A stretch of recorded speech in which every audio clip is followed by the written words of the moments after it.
fudhaatii bakka deemu warra gara biraatti isaaniin hangessu dhaba deemu ka jedhu tokko waan amma jawaabaa si waa'ee jirti sanadha. Gaafa duraa sirriidha. Ani seeneetan inni qabamee ture gaafa sana. Waa'ee baqattoota ati jechi jirta miti. Ati ture namni. Ati turte miti jawaarree biyya sana turte ooti. Gaafa lammata ani deebi'u lammata waa'ee baqattootaati biyya sanatti deebi'u gaafa jedhu eerpoortiitti na qabanii sa'aatii 14 na hidhan. Eerpoortiitti sa'aatii 14. Sa'aatiin 14 akka kana natti keerateen beeku naani jireenya koo keessatti. Sa'aatiin 14 na hidhanii waan turaniif jechuudhaatiif hin jedhu warri Ijipti.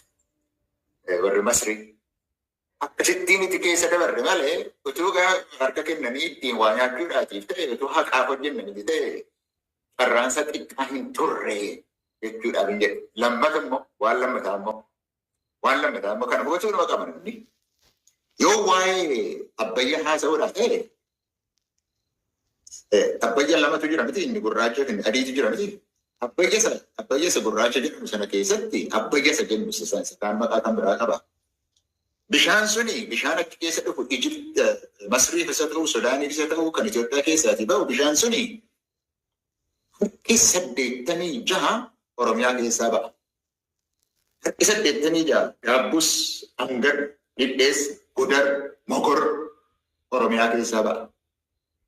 Otoo uummata kan biraatiif nama yaadnu mitituu ta'e, otoo kan biraatiif yaadnutuu ta'e, kan nuti inni adiinis jira. Birbir, Gabba, Soor, Jiiloo, Gamaa, Oboo, isaan kunis achitti galchu. Bishaan achitti nama kun hundumti Oromiyaa keessaa ba'a. Utuu nuuf ta'e, Oromoo duwwaa itti gaafataman qabnu naannoo sana irratti. Somaaleef hin qabnu. Ummata naannoo sanaatiif hin qabnu. Ummata naannoo sanaa mayyattiif iyyuu itti gaafataman qabnu jennee nama yaadnu utuu taane. Utuu namoota siyaasatti xinnoo duwwaa hojjetu utuu hin taane siyaasa Oromoo keessaa kan baane utuu hin taane ta'e maallu godha? Maal jedhu sana jaraan isaan sinnuuf sana warran maqaasii dheerratti tuuti godhanneeti nuu wayyata. Hin jennu garuu warra akkasii miti bara. Siyaasa akkasii keessaa warra baana miti. Ummata haqa qabu wajjin haqa isaanii qabaanne nutis haqa keenya qabaanne haqaan seeraan warra bullu maaliif Oromoota waan taaneef. Oromoon akkasii isa kaanuu baatee isa kaanuu qabatee ofiisaa haqa isaa qabatee haqa ummata kan biraas eegee kan jiraatudha. Achi keessa waan muramne akkasitti warra jiraannudha malee warra nu duwwaan nyaanne inni kaan habadu ka jedhu dhonna miti nuti jechuu hin jedhe ummata akkasii keessaa hin baane miti. Haasaa bareedaadha dhugaa dubbannu.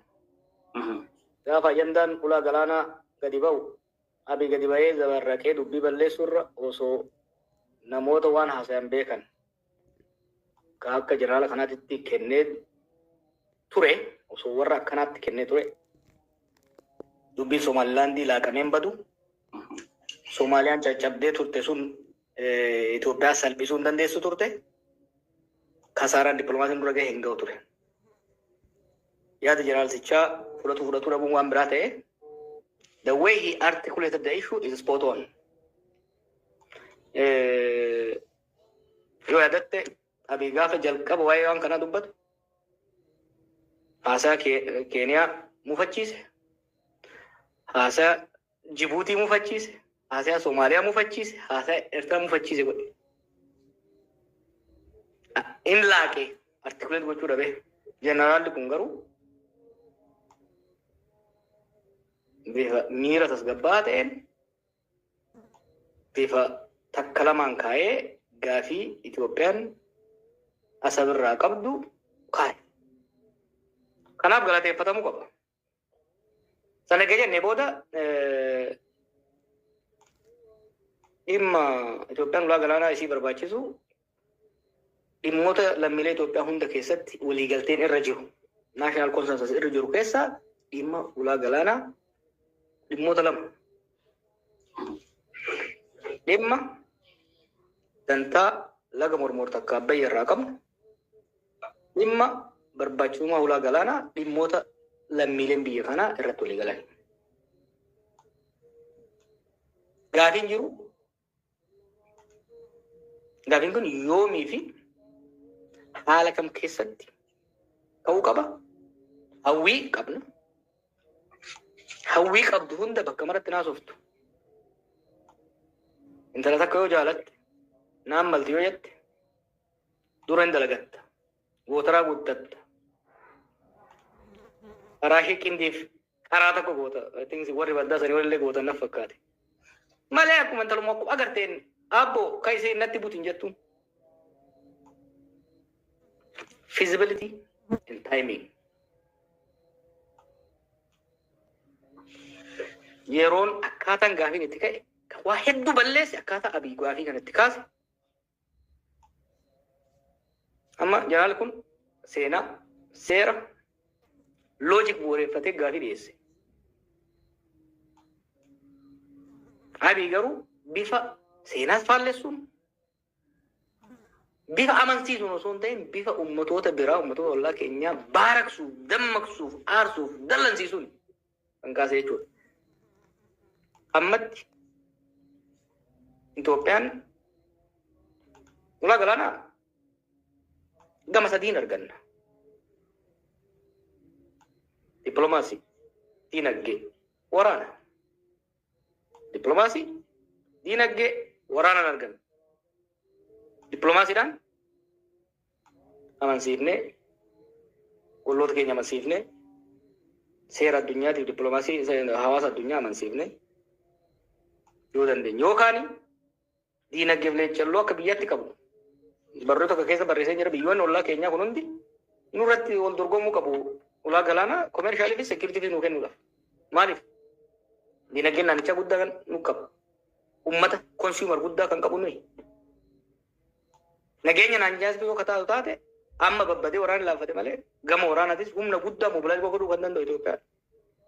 Kanaaf biyyoonni ollaa keenyaa ifii jecha nuu jechuu osoo hin ta'in ulaa galaanaa nuu kennuun isaaniif nus fayyada. Garuu akka itti dhiyeessinu immoo akka nus isaanis fayyadu jechuudha. Kamni sadaffaan dippiloomaasiin ta'uu baatee diinagdeen ta'uu baatee gara waraanaa deemuu dandeessa. Sadaffaa irratti aslaas riizoort. Sadeen kun maal gaafata beektaa? Dhimma yeroo kan isin jedhe. Dippiloomaasii irratti naannoo sanii fi olaantummaa naannoo saniitti olaantummaa qabaachuu qabda. Addunyaa irratti dhageettii qabaachuu qabda. Dippiloomaasiidhaan harka michiiftee fudhachuudhaan kunuunsiiftee harka michiiftee fudhachuudhaan. Diinagdeedhaan immoo hawwattee olloota kan wal dorgomsiiftee nasii wayyaanii akka dhufan gochuudhaaf diinagdee saffisaan guddatu. Kan qonni isaa babal'achaa, maanufaaktariin seektarii isaa guddachaa, import exportiin isaa dabalaa, biyya bira dabree ollaa guddisuu danda'u gaafa jaarratti.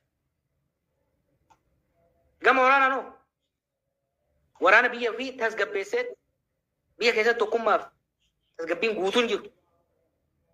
Mirkaneessitee waraanni biyyattii hojii keessootiin kan hin qabamin daangaa ofii eeguu bira dabree daangaa biraa ce'ee qabachuu akka danda'u taate. Maaf kana jaa fakkeenya ammaa biyya namoota itti tosoof tokko sarkaa wallaalaa biyya bara kasaaraa inni nu galchu. Naalaasaa fakkeenyaaf yaajiidhaa biyya gaafii cimaa waan na gaafatee seddeeres. Abii waan Puutiin Kiraayimiyaa irratti godhe haasa. Kiraayimiyaa barre abii wanni Puutiin Kiraayimiyaa irratti kan tarkaanfii fudhate aangoo qabatee waggaa 20 booda. Maaliif? Soobeet hedduu laaffattee turte. Soobeetiin diigamtee Raashiyaan hedduu laaffattee turte. Achirraa deebisee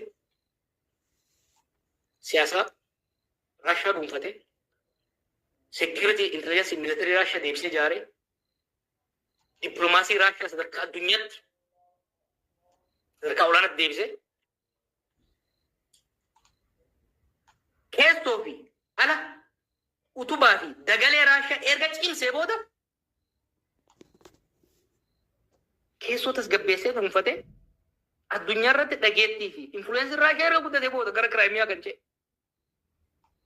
Imagine Putin akkuma Gorbaachoo irraa fuudha naayim ijaarsa inni irraa fudhate irraa kun fudhatee yeroo doohun bakkuma taa'uyyuu gadi hin qabatin osoo laaffatee osoo jirutti osoo darree ta'ee jirutti yeroo intelijansii deebisee ijaareetti waraana deebisee ijaareetti diinagdeen harka kabals turetti Kiraayimiyaan qabadde osoo jedhee kabalamee deebi'aa jechuudha. Kiraayimiyaadhaaf osoo deemu silaa Mooskoo dhabuu danda'atu. So let's be serious. Gara fuuldura yeroo fudhannee akka irratti haasa'uun barbaada. Ulaa galaanaa nu barbaachisa. Ulaa galaanaa dippiloomaasii keenya deeffannee ijaarrannee diinagdee keenya deeffannee ijaarrannee humna waraanaa keenya deeffannee ijaarrannee filannoo sadeen akka qabnu gaafa beekamne biyyi hundu biyya jira ture. Har'a maaliif Jibuutii ani Kiraayimiyaa ta'uu hin danda'u hin barbaadu hin danda'u Kiraayimiyaa na godhuu hin dandeessu jette funyaan jala dhaabatte. Soomaaliyaan addunyaa irratti abii salphiftee harka kennisiifte. Eertiraan irra Itoophiyaa caalaa biyya tasgabbooftuu fi ankara ati security state taatee ilaalamaa jirti jechuudha. Kanaaf jeneraalli kunis wanni ani kabajaadhaan gaafadhu waraana kana kanan gaafadhu akka loltuutti waan loltuu tokkorraa eegamu dubbate jeneraalli jechuudha. Garuu jeneraalli kunis jeneraalli biraas waan isaa fudhachuu qaban hojiin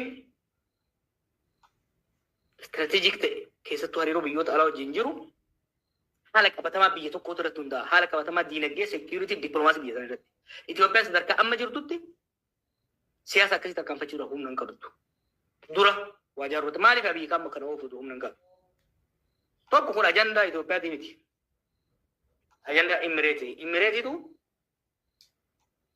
wal dorgommii Suudii wajjin qabduuf asab irratti Galaana Diimaa gama lachuurraa qubachuu qabna waraana keenya qubachiisuu qabna. Isaayyaasii garee qubachiisuu qabna tokko sani. Lammaffaan abiyyaan gorraa turuudhaaf warra Imireet ajee isaanii fudhachuu qaba. Lammaffaan immoo biyya keessa tarii fincilli yoo kanatti dhoohi taate lola biyya alaa eegaleen irraa baraara yaada jedhuun deeme. But is wrong.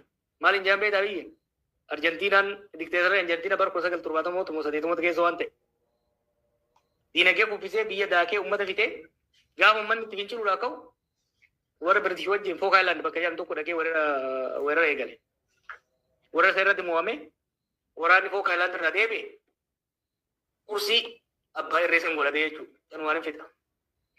Tasaaf tole gaarii Profeesar Gama keessatti hin deebi'a. Haasaa hooggansa waraana kana dhageessaniif turte